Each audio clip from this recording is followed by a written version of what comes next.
Hello students, today we will discuss exercise number 1.4। ठीक है, तो आज हम इसके क्वेश्चन करेंगे। लास्ट वीडियो में मैंने आपको इंट्रोडक्शन बताया था, इसका थोड़ा सा मैंने कुछ डेफिनेशन बताई थी जो कि आपके एग्जाम पॉइंट ऑफ व्यू से बहुत ज़्यादा इंपॉर्टेंट है। आप उसका लिंक जो मैंने डिस्क्रिप्शन में दे दिया, आप वहाँ से देख सकते हो पहले। ठीक है, आपको फिर ये ज़्यादा समझ आएगी। ठीक है, तो उसमें मैंने बहुत इंपॉर्टेंट डेफिनेशन थी वो मैंने दी थी उसमें, वो आप देख सकते हो वहाँ से। और ये भी बताया था कि इसको सोल्व कैसे करेंगे, थोड़ा सा आइडिया वहाँ पे दिया था मैंने आपको। ठीक है, तो आज हम इससे क्वेश्चन करते हैं। देखिए क्या कह रहा है, without actually performing the long division, यानी कि हमने लॉन्ग डिवीजन परफॉर्म नहीं करनी है। यानी कि हमने वो जो लास्ट एक्सरसाइजेज में जो किया था, कितनी हमने लॉन्ग डिवीजन की थी, इक्वलेट डिवीजन एल्गोरिथम किया था। ठीक है, वो बिना किए हमने ये बताना है, state whether the following rational number will have a terminating decimal expansion और a non terminating repeating decimal expansion. ठीक है, कि बिना लॉन्ग डिवीजन किए हमें ये बताना है कि ये जो नंबर है इनका टर्मिनेटिंग डेसिमल एक्सपेंशन है या नॉन टर्मिनेटिंग डेसिमल एक्सपेंशन है। ठीक है, अब पहले ये देख लो कि आप करोगे क्या, टर्मिनेटिंग डेसिमल एक्सपेंशन करने के लिए आप क्या करोगे। अगर तो टर्मिनेटिंग डेसिमल एक्सपेंशन, आपको कैसे पता चलेगा कि ये चीज़ जो है वो टर्मिनल डेसिमल एक्सपेंशन है, मतलब ये टर्मिनेटिंग है, और नॉन टर्मिनेटिंग कौन सा है, आपको ये कैसे पता चलेगा। देखो, अगर तो मैंने बताया था लास्ट वीडियो में आपको, मैं थोड़ा सा बता देती हूँ। जैसे कि मैंने ये बताया था आपको ये कि P/Q ये होता है रैशनल, तो अगर तो टर्मिनेटिंग होगा वो तो तब तो वो B/2n/5 की बार B फॉर्म में हम उसे लिख सकते हैं। ठीक है, तब तो वो इस फॉर्म में होगा। अगर वो इस फॉर्म में नहीं होता तो वो नॉन टर्मिनेटिंग होता है। ठीक है, और यहाँ पे ये बात भी आप नोट कर लीजिएगा कि यहाँ पे 2 और 5 की जगह कोई दूसरा डिजिट नहीं होना चाहिए, फिर वो टर्मिनेटिंग नहीं होगा, वो होगा नॉन टर्मिनेटिंग। ठीक है, अगर इसके अलावा यहाँ पे मल्टीप्लाई में कुछ मान लो 7 है, 13 है, कुछ भी है, तो वो टर्मिनेटिंग नहीं होगा, वो नॉन टर्मिनेटिंग हो जाएगा। ठीक है, सिर्फ 2n/5 की बार A और B कुछ भी हो सकता है यहाँ पे, और यहाँ पे B की वैल्यू कुछ भी हो सकती है। ठीक है, अब देखो क्वेश्चन कैसे करते हैं इसके, मैं बताती हूँ आपको, क्वेश्चन से ज्यादा समझ आएगा। देखो पहला है 13/3125। अब ये तो B है आपका। ठीक है, और ये है, इसको हमने 2n/5 की पावर B फॉर्म में लिखना है। तो आप इसको कैसे लिख सकते हो, कैसे शो कर सकते हो, कैसे देख सकते हो कि टर्मिनेटिंग है या नहीं, कि हम इसको इस फॉर्म में लिख सकते हैं या नहीं, कैसे करोगे, इसका प्राइम फैक्टराइजेशन कर लो। देखो कैसे करते हैं, ये मैंने लास्ट वीडियो में बता रखा है आपको वैसे कि इसका प्राइम फैक्टराइजेशन कैसे करते हैं, आपको फिर भी मैं आपको इसमें बता देती हूँ। जैसे देखो 5 से, ये मैंने बताया था कि सबसे पहले छोटी टर्म से इसको मल्टीप्लाई किया जाता है, डिवाइड किया जाता है, सॉरी 2 से नहीं होगा क्योंकि इसके पीछे 5 है, तो 2 से ये डिवाइड नहीं होता, 3 से भी नहीं होगा, 4 से भी नहीं होगा, ये जाएगा 5 पे। तो जब हम इसको 5 से डिवाइड करते 3/5 को, तो क्या आएगा, 5 6 30। ठीक है, फिर एक नीचे बचेगा, फिर जाएगा 5 2 10, फिर ये जाएगा 5 5 25, तो ये डिवाइड करके इसको ये आएगा। उसके बाद फिर 5 पे जाएगा दोबारा, फिर यहाँ पे आएगा 125। ठीक है, फिर दोबारा 5 पे जाएगा तो ये जाएगा 25 पे, फिर ये दोबारा 5 पे जाएगा, 5 5 25, फिर ये 5 1 5। आप इसको डिवाइड करके देखोगे, जैसे 625 ये आया, 625 इसको 5 से आप डिवाइड करोगे। ठीक है, 625 को 5 से डिवाइड करोगे तो 5 1 5, 6 - 5 1, फिर ऊपर से उतार लिया 2, फिर ये जाएगा 5 2 10, फिर ये 12 - 10 2 आएगा, फिर ऊपर से उतार लिया 5 5 5 25, तो ये कैंसिल, तो यानी कि क्या है 125, तो जो कि हमने यहाँ ये लिख दिया। ठीक है, तो 5 को 625 से डिवाइड करके 125, फिर 125 को आप 5 से डिवाइड करोगे तो 25 आएगा, फिर 25 को 5 से डिवाइड करोगे 5 आएगा, और 5 को 5 से डिवाइड करोगे तो 1 आएगा। ठीक है, ये होता है, ऐसे होता है ये करना आपका प्राइम फैक्टराइजेशन। ठीक है, ये हो गया।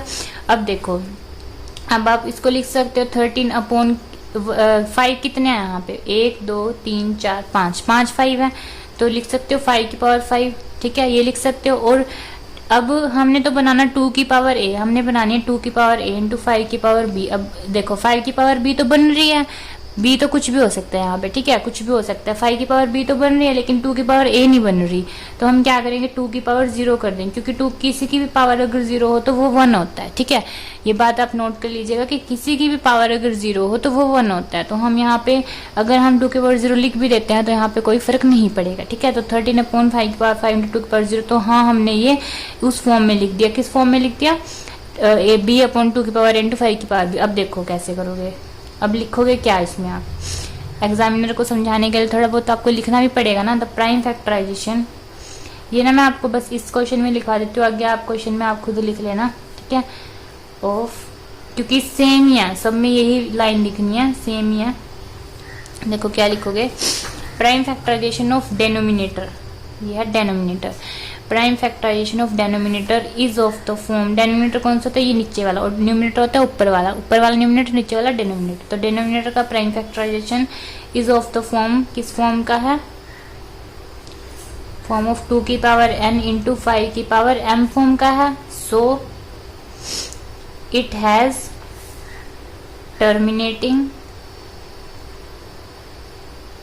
डेसिमल एक्सपेंशन, तो इसकी टर्मिनेटिंग डेसिमल एक्सपेंशन होगी। ठीक है, ये है आपका कि जो प्राइम फैक्टराइजेशन है, ये प्राइम फैक्टराइजेशन किया मैंने, ये सारा प्राइम फैक्टराइजेशन किया। तो प्राइम फैक्टराइजेशन जो है डेनोमिनेटर का, जो नीचे वाला था उसका डेनोमिनेटर किस फॉर्म का है, 2 की पावर n और 5 की पावर m फॉर्म का है। सो it has terminating decimal expansion, यहाँ पे आप a और b लगा लो, आपको ज्यादा समझ आएगा। 2 की पावर n इंटू 5 की पावर b, तो 2 की पावर a इंटू 5 की पावर b फॉर्म का है, लिख दिया 2 की पावर a और 5 की पावर b।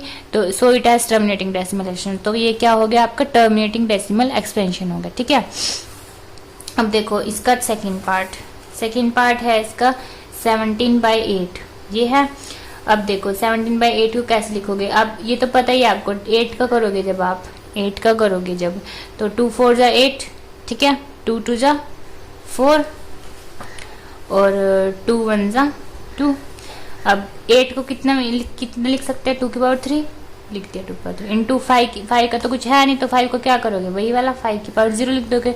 तो इसमें भी यही लाइन लिखोगे, the prime factorization of denominator is of the form 2 की पावर a इंटू 5 की power b, so it has terminating decimal expansion. तो मैं यहाँ पे खाली लिख दूँ कि हाँ ये टर्मिनेटिंग है। ठीक है, तो टर्मिनेटिंग डेसिमल एक्सपेंशन होगी इसकी भी। आप यही वाली लाइन लिखोगे, आप इसका स्क्रीनशॉट ले लो, चाहे तो ले लीजिए, आप इसका स्क्रीनशॉट ले लो, और इसका जो स्क्रीनशॉट है, ये जो लाइन है ना, ये सारे में काम आएंगे आपके सारे क्वेश्चन में। बाकी बस थोड़ा जो चेंज होगा मैं आपको बता दूंगी, उसी क्वेश्चन में बता दूंगी जब भी चेंज करना होगा। ठीक है, अब है नेक्स्ट 64/455। ठीक है, ये है 455। अब देखो 455 का कैसे करोगे आप प्राइम फैक्टराइजेशन, देखो ये जाएगा 5 पे, क्योंकि अगर किसी वर्ड के पीछे 5 होता है ना, तो जाहिर सी बात है कि वो 5 पे ही जाएगा। ठीक है, 5 पे कटेगा। अब ये जाएगा तो 5 9 जा 45 होते हैं, और 5 1 जा 5। अब ये जाएगा 7 पे, ठीक है, क्योंकि 13 7 जा होते हैं 91, तो ये 13 पे चला जाएगा। फिर ये जाएगा 13 1 जा 13। ठीक है, ये हो गया। अब 13 पे चला गया। अब इसको कैसे लिख सकते हो, 64/455 को कैसे लिखते हैं, 5 7 13 लिख सकते हो, 5 इंटू 7 इंटू 13। अब यहाँ क्या लिखोगे, आपकी जो प्राइम फैक्टराइजेशन है of denominator is note of the form of 2 की पावर इंटू 5 की power b, so it has not non terminating decimal expansion. ठीक है, आप यहाँ पे ये लिखोगे, क्योंकि देखो 5 है 7 है 13 है, 2 की पावर a और 5 की पावर b तो नहीं बन रहा ना, 2 तो कहीं है ही नहीं इसमें, तो आप यहाँ पे ये लिखोगे द प्राइम फैक्टर, तो यहाँ पे इसको लिखोगे नॉन टर्मिनेटिंग, खाली आप ये लिख लो यहाँ पे, तो नॉन टर्मिनेटिंग की, ये नॉन टर्मिनेटिंग डेसिमल एक्सपेंशन है। ठीक है, फिर आप ये लिखोगे that prime factorization of denominator is not of the form of 2 की पावर इंटू 5 की power b, so it has non terminating decimal expansion. ठीक है, यहाँ पे आप नॉन लगा दोगे और यहाँ पे आप नोट लगा दोगे, is not of the form. ठीक है, इतना आप करोगे। ठीक है, बाकी के जो पार्ट्स रहते हैं मैं इसकी आगे नेक्स्ट वीडियो में आपको कराऊंगी। ठीक है, अगर आपको मेरी ये वीडियो अच्छी लगी हो तो नीचे दिए गए सब्सक्राइब बटन पर क्लिक करें, ताकि मेरे हर वीडियो की नोटिफिकेशन सबसे पहले आपको मिले। Thank you.